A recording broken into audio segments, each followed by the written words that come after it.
Hello everybody, welcome to civil services study. यह है practice set number 07 for UPSC civil services prelims के लिए 2021 अगले वर्ष के लिए 255 दिन शेष बचे हैं केवल।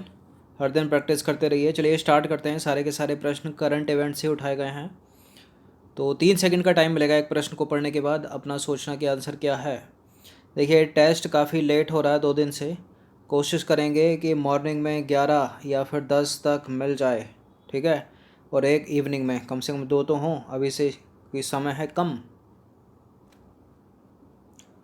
तो प्रश्न क्रमांक संख्या 1 पर आ जाइए। अंतर्राष्ट्रीय सौर गठबंधन इंटरनेशनल सोलर अलायंस से रिलेटेड कुछ स्टेटमेंट है यहाँ पर। पहला स्टेटमेंट है, हाल ही में आयोजित अंतर्राष्ट्रीय सौर गठबंधन की तीसरी बैठक में भारत के पड़ोसी देश बांग्लादेश को अगले 2 वर्षों के लिए अध्यक्ष चुना गया है। अंतर्राष्ट्रीय सौर गठबंधन का मुख्यालय नई दिल्ली में स्थित है। कौन सा करेक्ट है? कौन सा करेक्ट है इसमें? देखिए, पहली बात तो हाल ही में आयोजित अंतर्राष्ट्रीय सौर गठबंधन की तीसरी बैठक में भारत को अगले 2 वर्षों के लिए अध्यक्ष चुना गया है और उपाध्यक्ष चुना गया है फ्रांस को, ना कि बांग्लादेश को। गलत है पहला स्टेटमेंट। और अंतर्राष्ट्रीय सौर गठबंधन का मुख्यालय गुरुग्राम हरियाणा में है, दिल्ली में थोड़ी होगा सब कुछ। गलत है दोनों के दोनों स्टेटमेंट। डी है इसका आंसर। तो अंतर्राष्ट्रीय सौर गठबंधन इंटरनेशनल सोलर अलायंस का मुख्यालय गुरुग्राम हरियाणा में स्थित है, ठीक है। देखिए, वर्चुअली आयोजित अंतर्राष्ट्रीय सौर गठबंधन की तीसरी बैठक, कौन सी तीसरी बैठक में फ्रांस और भारत को अगले 2 वर्षों के लिए फिर से अध्यक्ष और सह अध्यक्ष चुना गया है, ठीक है। अध्यक्ष और सह अध्यक्ष। अध्यक्ष है भारत, सह अध्यक्ष है फ्रांस। बैठक में कुल 53 सदस्य देशों और 5 हस्ताक्षरकर्ता और भावी सदस्य देशों ने भाग लिया। गुरुग्राम हरियाणा में है इंटरनेशनल सोलर अलायंस का मुख्यालय। निम्न कथनों पर विचार करना है। 3 स्टेटमेंट है यहाँ पर, बताना कि इनमें से कौन सा करेक्ट है। पहला स्टेटमेंट है, प्रत्येक वर्ष 16 अक्टूबर को विश्व खाद्य दिवस मनाया जाता है, यानी आज मनाया होगा। इस दिन को मनाए जाने का प्रमुख उद्देश्य यह बताना है कि भोजन भोजन एक बुनियादी और मौलिक मानव अधिकार है। बिल्कुल ये करेक्ट हो गए दोनों के दोनों स्टेटमेंट। अब इसमें कुछ ऐसा तो है नहीं कि 1 और 2 वाला, तो इसलिए इसका आंसर हो जाएगा ऑप्शन नंबर डी, उपरोक्त सभी। क्योंकि वर्ष 2020 की थीम विश्व खाद्य दिवस के लिए ग्रो नरिश सस्टेन टुगेदर है। Grow nourish sustain together. तो हर साल 16 अक्टूबर को विश्व स्तर पर वर्ल्ड फूड डे यानी विश्व खाद्य दिवस मनाया जाता है। इस दिन को प्रतिवर्ष दुनिया भर में सभी के जीवन से भूख की समस्या को मिटाने के लिए मनाया जाता है और इस दिन को उन लोगों में विश्व स्तर पर जागरूकता पैदा की जाती है जो भूख से पीड़ित हैं और सभी के लिए खाद्य सुरक्षा, पौष्टिक आहार की आवश्यकता सुनिश्चित करते हैं। वर्ष 2020 की थीम क्या है? Grow nourish sustain together. Grow nourish sustain together. और आपको याद हो कि वर्ष 2020 का शांति का जो नोबल मिला है वो वर्ल्ड फूड प्रोग्राम को मिला है, याद रखिएगा। क्वेश्चन नंबर 3 पर आ जाइए। नवरात्रि त्यौहार के अवसर पर भारत में इनमें से कौन से उत्सवों का आयोजन किया जाता है? कौन से उत्सवों का आयोजन किया जाता है भारत में? उत्तर भारत हो गया, दक्षिणी भारत हो गया, उत्तर पूर्व हो गया। गरबा त्यौहार, गरबा नृत्य किया जाता है गुजरात में, सही है। बोम्माला कोलुबू, बोम्माला कोलुबू भी है। बोम्मई गोलू, रामलीला, ये सब होता है नॉर्थ इंडिया में रामलीला। उपरोक्त सभी है, इसका आंसर डी। तो देखिए, भारत में नवरात्रि का त्यौहार विभिन्न हिस्सों में अलग अलग तरीक़ों से मनाया जाता है। नवरात्रि के अवसर पर पश्चिम बंगाल में दुर्गा पूजा उत्सव मनाया जाता है, गुजरात में गरबा नृत्य किया जाता है, दिल्ली में रामलीला का आयोजन किया जाता है, जबकि दक्षिण भारत में इस अवसर पर बोम्मई गोलू या नवरात्रि गोलू का आयोजन किया जाता है, अर्थात हाथ से निर्मित गुड़ियों का कलात्मक प्रदर्शन करना। तो इस तरह के प्रश्न यूपीएससी के फेवरेट हैं और अधिकतर डी हो जाता है इनमें सही, मतलब उपरोक्त सभी। क्वेश्चन नंबर 4 पर आ जाइए। आयुध निर्माणी बोर्ड के संदर्भ में विचार करना है। देखिए, यह रक्षा मंत्रालय के रक्षा उत्पादन विभाग के रूप में कार्य करता है। इसका मुख्यालय नई दिल्ली में स्थित है। आयुध निर्माणी बोर्ड। आयुध निर्माणी बोर्ड के संबंध में पहला सही है, दूसरा गलत है। यह रक्षा मंत्रालय के रक्षा उत्पादन विभाग के रूप में कार्य करता है, तो इसका आंसर 1 ओनली हो जाएगा, केवल 1। तो देखिए, आयुध निर्माणी बोर्ड एक विशाल औद्योगिक ढांचा है जो कि रक्षा मंत्रालय के रक्षा उत्पादन विभाग के अधीन कार्य करता है। तो करेक्ट हो गया पहला स्टेटमेंट। 200 साल पुराने आयुध निर्माणी बोर्ड का मुख्यालय कलकत्ता में स्थित है। कहाँ पर? कलकत्ता में। और यहाँ यह जो है सॉरी 41 कारखानों, 9 प्रशिक्षण संस्थानों, 3 क्षेत्रीय विपणन केंद्रों तथा 4 क्षेत्रीय सुरक्षा नियंत्रकों का एक समूह है। तो गलत है दूसरा स्टेटमेंट, केवल इसकी वजह से, क्योंकि इसका मुख्यालय जो है वो कलकत्ता में है, ना कि नई दिल्ली में। क्वेश्चन नंबर 5 पर आ जाइए। निम्नलिखित कथनों पर विचार करना। पहला स्टेटमेंट है, यूपीआई के माध्यम से भुगतान बिना इंटरनेट की सहायता से भी किया जा सकता है।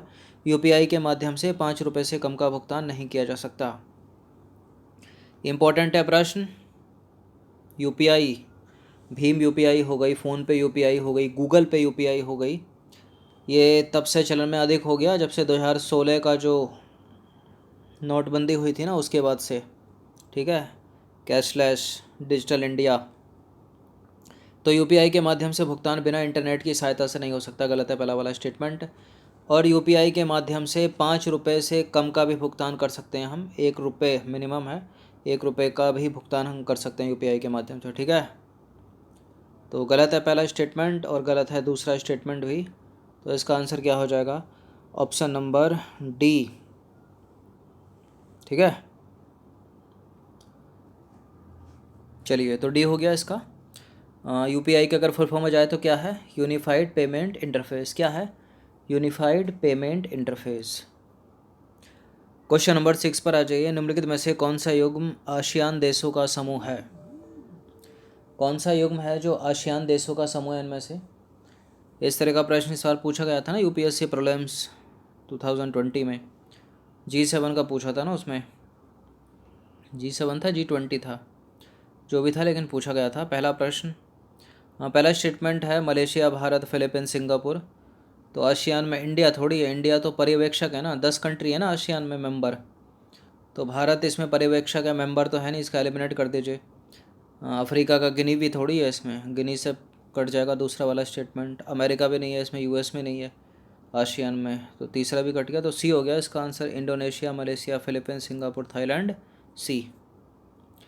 तो देखिए, आसियान का पूरा नाम है Association of South East Asian nation. ASEAN एक क्षेत्रीय संगठन है जो कि एशिया पैसिफिक के उपनिवेशी राष्ट्रों के बढ़ते तनाव के बीच राजनीतिक और सामाजिक स्थिरता को बढ़ावा देने के लिए स्थापित किया गया था। आसियान का आदर्श वाक्य है कुछ, वो क्या है? 1 विज़न 1 आइडेंटिटी 1 कम्युनिटी। ठीक है, 1 विज़न 1 आइडेंटिटी 1 कम्युनिटी। प्रत्येक 8 अगस्त को, हर साल 8 अगस्त को आसियान दिवस के रूप में मनाया जाता है। आसियान का सचिवालय कहाँ पर है?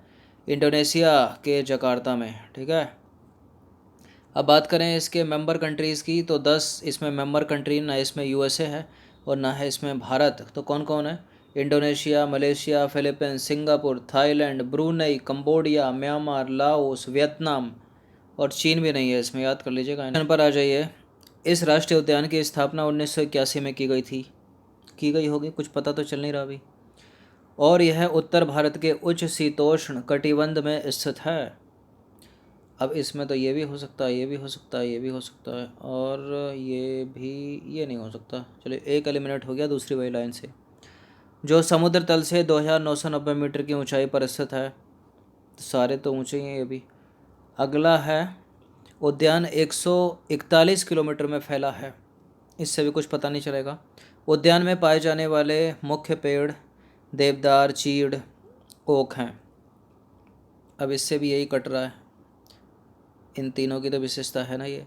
यहाँ हिम तेंदुआ और हंगुल प्राकृतिक रूप से पाए जाते हैं। अब निकल के आया कुछ, यहाँ हिम तेंदुआ और हंगुल प्राकृतिक रूप से पाए जाते हैं। ठीक है, अब हंगुल कार्बेट में तो है नहीं, ये एलिमिनेट हो गया।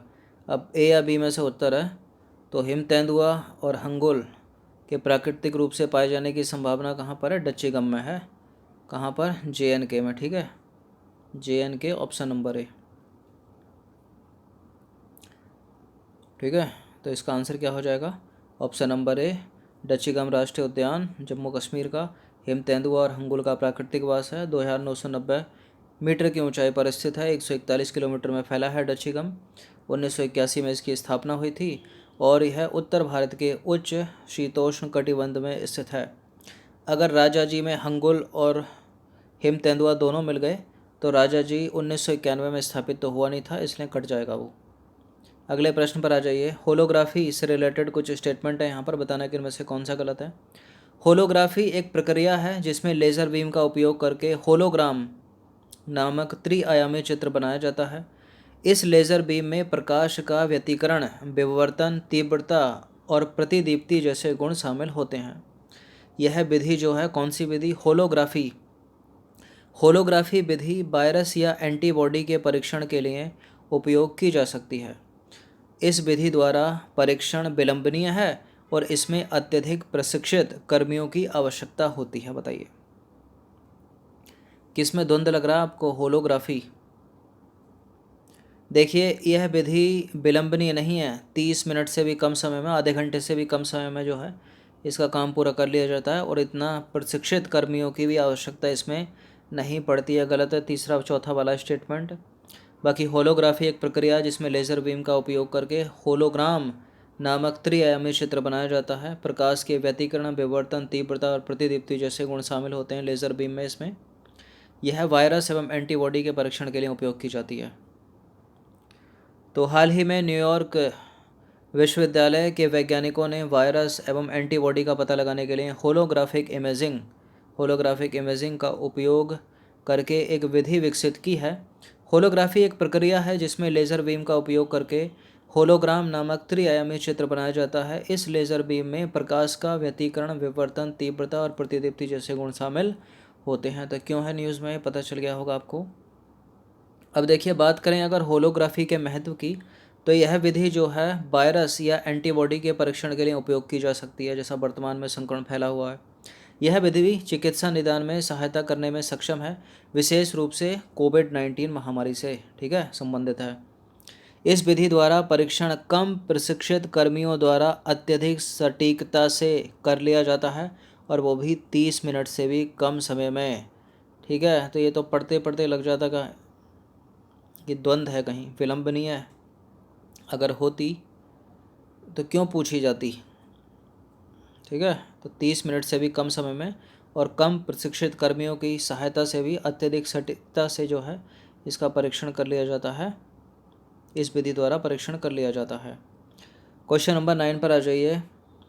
नंदनकानन जो भारत का एकमात्र प्राणी उद्यान है जो world association of zoos and aquarium का संस्थागत सदस्य है, निम्नलिखित में से कहाँ स्थित है? नंदनकानन जो भारत का एकमात्र प्राणी उद्यान है जो world association of zoos and aquarium का संस्थागत सदस्य है, निम्नलिखित में से कहाँ स्थित है? वर्ल्ड एसोसिएशन ऑफ जू एंड एक्वेरियम, WAZI, ये है कहाँ पर? उड़ीसा में। ऑप्शन नंबर ए है इसका आंसर।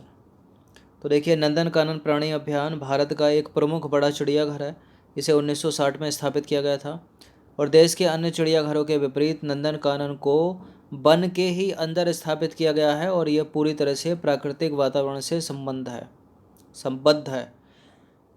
रखता है। नंदनकानन दुनिया में जो है भारतीय पेंगोलिन का एकमात्र संरक्षण प्रजनन केंद्र है। एकमात्र है भारतीय पेंगोलिन का संरक्षण प्रजनन केंद्र नंदनकानन, उड़ीसा का। नंदनकानन भारत का एकमात्र प्राणी उद्यान है जो वर्ल्ड एसोसिएशन ऑफ जू एंड एक्वेरियम का संस्थागत सदस्य है, ठीक है। अभी लॉकडाउन के कारण हुआ क्या था, उसकी काफ़ी आर्थिक स्थिति खराब हो गई, इसलिए न्यूज़ में था नंदनकानन, और अडॉप्ट करने की जो है नौबत आ गई थी कि यहाँ के एनिमल को अडॉप्ट किया जाए और उनको दूसरे बायोस्फीयर रिजर्व में जो है भेजा जाए। तो उड़ीसा में है ये। क्वेश्चन नंबर 10 पर आ जाइए। जोजिला सुरंग के संदर्भ में निम्न कथनों पर विचार करना है। न्यूज़ में है जोजिला सुरंग। यह सुरंग जो है श्रीनगर को लेह से जोड़ेगी और इसकी लंबाई 14.15 किलोमीटर है। यह एशिया की सबसे लंबी बाई डायरेक्शनल सुरंग है। इस परियोजना को 2021 तक पूरा कर लिया जाएगा। बताइए इसमें कौन सा करेक्ट है? देखिए डी तो इसका आंसर है नहीं, क्योंकि कुछ ना कुछ में गलत है। इसकी लंबाई बिल्कुल 14.15 किलोमीटर है और ये सुरंग श्रीनगर को लेह से जोड़ेगी, ये भी सही है। बाई डायरेक्शनल है, ये भी सही है, द्विदिशात्मक है। इस सुरंग का काम 2021 तो भैया आने वाली है ना, 2021 में कैसे पूरा करोगे, 2021 के दिसंबर तक भी पूरा नहीं हो पाएगा। इसमें तो भैया 5-6 साल लगेंगे अभी। कितना? 5 से 6 साल लगेंगे इसमें। तो चौथे को एलिमिनेट कर दीजिए, चौथा जो है वो नहीं होगा, 1 2 3 हो जाएगा।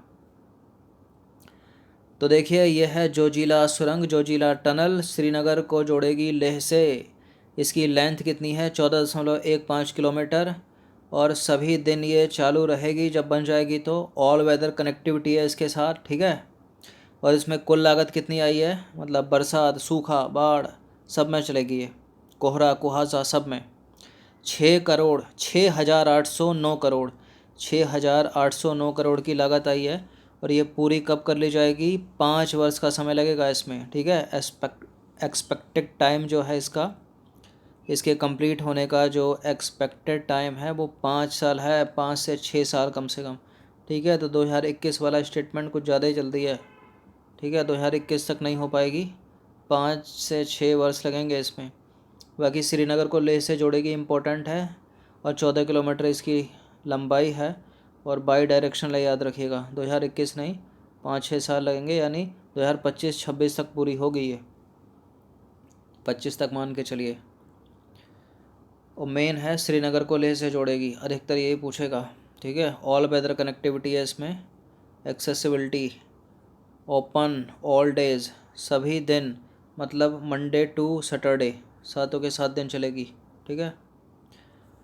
तो ये 10 प्रश्न थे इंपॉर्टेंट करंट इवेंट से रिलेटेड, अच्छे से इसका रिवीजन कर लीजिएगा। अब मॉर्निंग में चलाएंगे करंट और इवनिंग में होगा स्टैटिक, ठीक है। स्टेटमेंट बदल बदल के, ताकि भूल ना जाओ पिछला। धन्यवाद, रिवाइज कर लीजिए।